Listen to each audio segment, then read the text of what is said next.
Hello everyone, welcome to the Green Man channel. Hope you're all doing good and well. So this is going to be a special kind of one-off video for the channel, me naming my top 10 films of all time on this New Year's Eve.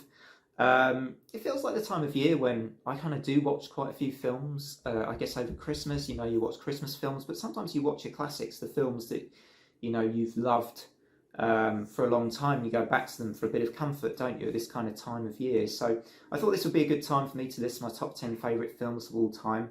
And yeah, so this is obviously going to be, I should probably stress, as I always do, that this list will have a personal touch. It won't all be necessarily perfect films. These are films that I really enjoy going back to. Having said that, there are at least a couple of films on here that I think they are pretty close to perfect. They are masterpieces.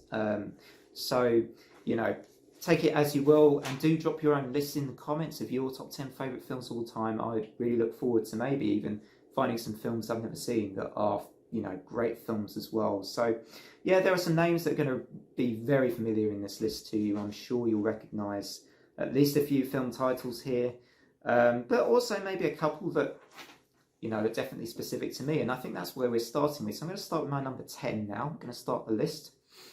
My number 10 is a film I have actually mentioned before on the channel when I was talking about 5 of my favourite independent movies of all time, I guess, in that video. And this was one of them. This is called Alice in the Cities, which is a 1974 film directed by the German film director Wim Wenders. And this is about a man who, he's from West Germany, but he's in America. He has a job as a writer, but he misses a publishing deadline, so he ends up deciding, actually, you know what, this maybe isn't working for me. I want to go back to Germany, to West Germany, and fly back there. But at the airport, he meets a woman who he befriends, and she actually trusts. She actually goes off, I think, to an ex. And whilst that happens, she leaves her daughter in the care of this guy, this Philip Winter, who is the kind of, I guess, the leading guy in the film. And what basically the relationship, this film is all about, for me, it's a road movie, but it's all about the building relationship between Philip Winter and this little girl who's been left in his care. And it is really just such a charming film.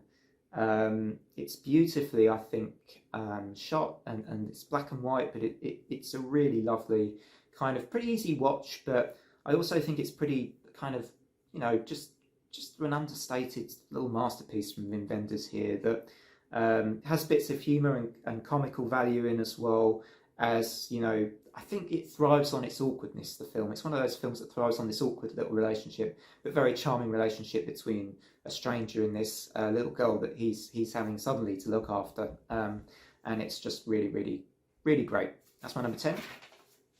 My number 9 pick is a film called Fearless. Now, this is the 1993 film Fearless, starring Jeff Bridges, not another film called Fearless, which is a martial arts film, which is also, that's probably maybe the better known film, actually.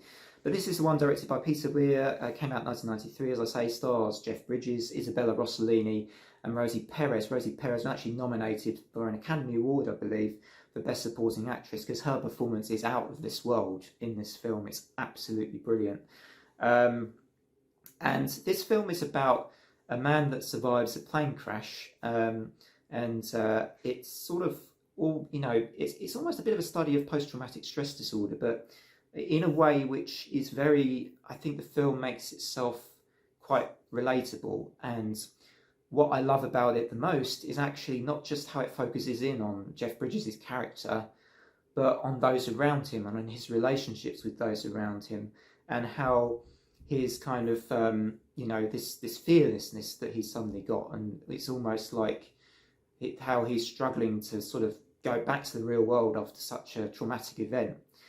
It's how he's getting used to the people around him again that's so fascinating in this film, I think, and also the relationship he shares with the Rosie Perez character, and the trauma that she has from having lost her son in the plane crash. And it's really beautiful. I highly recommend this film if you've not seen it. I think it's one of the most underrated films of all time, this one. And yeah, it's got an ending which you'd be hard pressed not to shed a tear to the end of this film. I think it's really beautifully done. And I think Isabella Rossellini is a great actress. Actually, she's really great in this film, with a super performance too. Really great film. Fearless, 1993. Coming in, I've got to get this right. Number 8, we have. There was always going to be one of these films in this top 10, I think. I'm a big Lord of the Rings fan. You probably know that if you've been subscribed to the channel since the start. And this is how you do, I think, an epic fantasy adaptation, and you do it well. And this is Return of the King that I've chosen. I should be specific. I've chosen Return of the King, the final film of the trilogy from Peter Jackson, which came out in 2003. And this gets a 9 out of 10 on IMDb, and I think it's absolutely that is, that's probably the lowest score it should get, to be honest. It's a fantastic movie from start to finish, this one, I think. What I think Return of the King does superbly well, and what Peter Jackson did well with all 3 films, is that he managed to stay pretty faithful to the source material for the most part. Not for the entire trilogy. I think with an adaptation, you're always going to have to make difficult decisions to get it onto screen. But I think he still kept the heart of the source material here, the heart of the Lord of the Rings story there. I have read the trilogy myself a couple of times at least. And I do spot bits that were different. Obviously, Shelob's lair was in Return of the King, and that was in the books, that was in Two Towers, that was a difference, for instance. But I mean, so many fantastic things. I mean, in a way, that made Return of the King even more exciting, having that within the film. But you had the Minas Tirith battle, Battle of the Pelennor Fields, and I love the performance of Miranda Otto as Eowyn in this film. She is brilliant. She's fantastic, amazing. I absolutely love her in this film. And Return of the King is an example of, how you do for me, a really fantastic adaptation. And that's my number 8. Number 7, we've got To Kill a Mockingbird from 1962, directed by Rob Mulligan. This actually gets an 8.3 out of 10 on IMDb, as it happens. Good score. Again, I think maybe that's probably the lowest score it should have. It's got Gregory Peck as Atticus Finch. And again, one thing in common with all of these films so far, they all have pretty stellar performances. And To Kill a Mockingbird, Gregory Peck as Atticus Finch. I cannot now imagine anybody else being Atticus Finch except Gregory Peck, because he nails this film. I mean, he's being this lawyer and widower defending Tom Robinson, who is a black man accused of rape, and he, despite all his efforts and everything in this film, he still can't successfully defend Tom. And I also love the child actor performances in this film are brilliant, with Jem and Scout, and how they behave around people. I think it's just a really realistic film from 1962, really realistic, and dealing with a very important subject matter, which is still relevant today. To Kill a Mockingbird is a wonderful film, and to me, a bit of a masterpiece. And that's my number 7. Another adaptation as well, interestingly. At number 6, I've picked a gangster film which is widely regarded as a masterpiece. And, if you've never seen this film, you should definitely see it. It's The Godfather from 1972. And this gets 9.2 out of 10 on IMDb, I've noted down here. This is directed, of course, by Francis Ford Coppola, based on Mario Puzo's 1969 novel. And this chronicles the Corleone family and, this sort of, all this criminal network and how it unfolds, and how the decisions of Vito Corleone kind of unfold, and you see it all. And the sort of film develops with, in particular, it develops Al Pacino's character Michael, and you see him going from somebody who's a relatively actually quite a nice guy and an outsider to the family, and I guess he kind of breaks bad. He suddenly becomes very central to the family as the film progresses. I mean, I don't want to give too much away. I feel like, do I give spoilers away? I mean, you guys probably know most of these films, but this is a masterpiece. It is. I have never heard anyone say The Godfather is not a good film. I think you'd be very brave to try and argue against that. It's just a masterpiece. So that's The Godfather, 1972, and my favourite scene. I won't give the scene away because there could be people that haven't seen this film. There could be. I mean, it could be maybe the first time you're kind of getting into gangster films, if you're younger, perhaps. The scene which gets me is the scene in the restaurant with Al Pacino after he's gone to the bathroom. That is the scene to end all scenes. That unbelievable. My number 5 is, I think this is controversial on this list because it's higher than The Godfather. But the reason it's higher, I will stress again, this is a personal list and this is a film I've seen more times, I'm convinced, than I've actually seen The Godfather. I've seen this film 20 or 30, maybe somewhere between 20 and 30 times, a lot of times. This is Carlitos Way from 1993, which also stars Al Pacino, directed by Brian De Palma. And this is kind of like, you know, this is a masterpiece that, you know, maybe not quite the masterpiece The Godfather is, okay, sure. I think it gets like about 7.9 or an 8 out of 10 on IMDb. And this is like, almost like Al Pacino is playing a gangster at the end of his life, or towards the end of his life, where he's trying to retire, he's trying to get away from the gangster life. And I think this film is another very underrated movie, and it's extremely enjoyable, with, I think, the best chase scene I've ever seen in any film ever. The best chase scene I've seen in any movie. And it's not a big, you know, not a big car chase. It's not got loads of crazy stunts. It is Carlito Brigante, you know, trying to dash to catch a train, and he's running around stations, around, you know, train carriages, escalators, but it's the way it's filmed. It's how it's filmed. It's not super fancy with big effects or anything. It's how it's filmed and how it's done. You know, Carlitos Way, the film as a whole as well, carries superb performance from Sean Penn as a cocaine-addicted lawyer who is, you know, this performance, I've seen Sean Penn in quite a lot, but I always remember his performance in this because he's very unrecognised, not recognisable as Sean Penn. He's like just this amazingly different, slightly cowardly character in this as Al Pacino's friend and lawyer, and it's just a great film. That's Carlitos Way, coming in very high, perhaps higher than I expected, but when I was thinking about this and thinking, actually, you know what, Carlitos Way, I have to watch it at least once a year, and it comes in at number 5. And number 4, we've got Aliens from 1986, directed by James Cameron.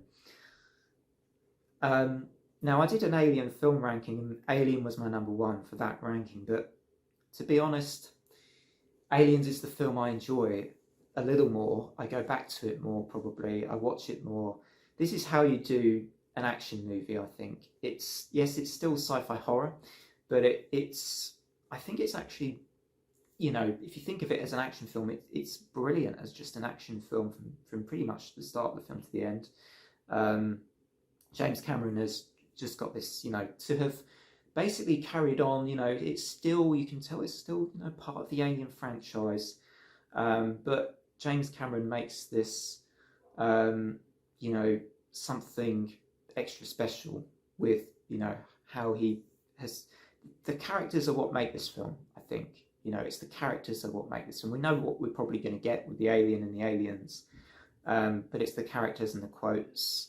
Everything is so memorable. I can't think of a film that I've quoted more maybe than Aliens, except maybe the odd Star Wars film. And interestingly, that's where I'm going to segue nicely onto my number 3 pick, which is Star Wars: The Empire Strikes Back from 1980, directed by Irvin Kershner. Not George Lucas, interestingly. This was a different director for the original trilogy, and for this second film, or strictly the 5th Star Wars 5, I guess, as it, you know, I'm going to be, Star Wars people will be after me very quickly for any wrong details, because I know what Star Wars fans are like. But this is just a, you know, this is how you do a kind of a sci-fi space opera type film, and all the details are here. You can tell a huge amount of care and effort went into this film, which sometimes from more recent Star Wars films, you know, you can tell that's missing. You can tell there are big plot holes. There are issues with, even with scripts and writing and that sort of thing, all sorts of things with the prequels and with the sequel trilogy as well. But with the classic trilogy, and particularly with this film, there's just very little wrong with it. It's got memorable scenes, great characters, great casting choices. Yoda is in this film for the first time, and he's phenomenal. One of the great sci-fi characters of all time, right? Yoda, I think. And yeah, those final scenes, you've got everything. You've got politics and betrayal in this movie as well. It's kind of quite deep as well, I think. Empire Strikes Back. Great character interactions. I can't say anything more that hasn't been said already about this film. That's my number 3, Empire Strikes Back. Number 2, Blade Runner, in 1982 by Ridley Scott, directed by Ridley Scott. And you know what? The first time I saw this film, I didn't really get it. I was about 14 years old, pretty young. And I remember it being very visually memorable. You know, the visuals. If you want to see a visual masterpiece, you just watch. Well, the Blade Runner sequel is an excellent visual masterpiece in my opinion as well. Blade Runner 2049. But we're talking about the original Blade Runner film here, and it's just unbelievably good. It's just unbelievably good. You know, there's a bit of a story as well, which as well as it being an abstract kind of visual sci-fi masterpiece. You just kind of watch it in awe. You know, a film which I think was also very far ahead of its time too, personally. And it's a beautiful film as well as being very dark and you know, a little bit disturbing and as I say, very abstract in places too. But yeah, that's Blade Runner 1982, and it's actually on this list. This is my favourite sci-fi film of all time now, and to think I didn't really enjoy it that much when I first saw it. It's been on repeat watches. I've now seen this film God knows how many times, 40, 50, more than that probably.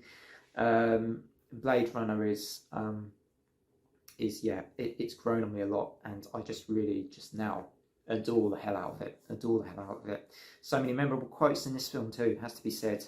And you know, the Tears in Rain one is perhaps the most quoted, the most famous of this film. Now we move on to my number 1 film, my number 1 pick, my number 1 movie of all time. And this is the surprise. This, I think, is the surprise on this whole list. It's a movie which was directed by Sergio Leone. It came out in 1984. Unfortunately, the film was somewhat butchered by the American film distributors, who cut a lot out of this film to put it in chronological order as well. They ruined it, because the European version of this film, the uncut version of this film, is a genuine masterpiece. This is Once Upon a Time in America, starring, of course, Robert De Niro as Noodles, the main character in the film, and James Woods as Max Berkowitz. Now, this film, it's quite a complex film. It's sort of a little bit like a life story kind of film. But for me, I think a lot makes this film very special to me personally. I think I first watched this film not until my early 20s, so it's quite a film that's come quite late in my life in a way for it to be my number 1 movie of all time. But I think what it is it just, you know, Noodles isn't really a likeable character in this film for me, and that's perhaps even more surprising. Most of our favourite films are likeable characters, but I think there's so much depth to Robert De Niro's character. That's what makes this great, as well as the depth to a lot of the other characters. And even though, you know, the thing is with putting this film in chronological sequence, the problem with doing that and why they got this wrong with this film, the problem with putting this film in chronological sequence is you sort of take away the mystery of this. You take away the mystery of how, you know, how Sergio Leone wanted this film to be. You know, it wasn't meant to be in order of the events of Noodles' life. This was meant to be, you know, a man looking back at different times, at pivotal moments, pivotal events. So the film gains its kind of own, like spiritual kind of understanding, you know, where you get this kind of understanding of the times more. And I have to say, perhaps my favourite scenes in this film are the scenes where he's in his childhood, they're growing up, they're sort of, you know, learning how, you know, they're learning the crime life basically in an amazingly shot kind of 1918 Manhattan, and it's stunning. Stunning cinematography in this film. Stunning. It's just an absolute masterpiece. Yeah, it's over 3 hours, but it doesn't matter. It doesn't matter. Would you cut a progressive rock masterpiece because it's long? No, you wouldn't, and you shouldn't in this film either. So, yeah, that's my favourite film of all time, Once Upon a Time in America from 1984. Thanks for watching, and Happy New Year is the last thing I want to say to you all. And once again, thank you for your subscribers, for your subscriptions and everything, views, likes. And from me, till the new year, bye for now.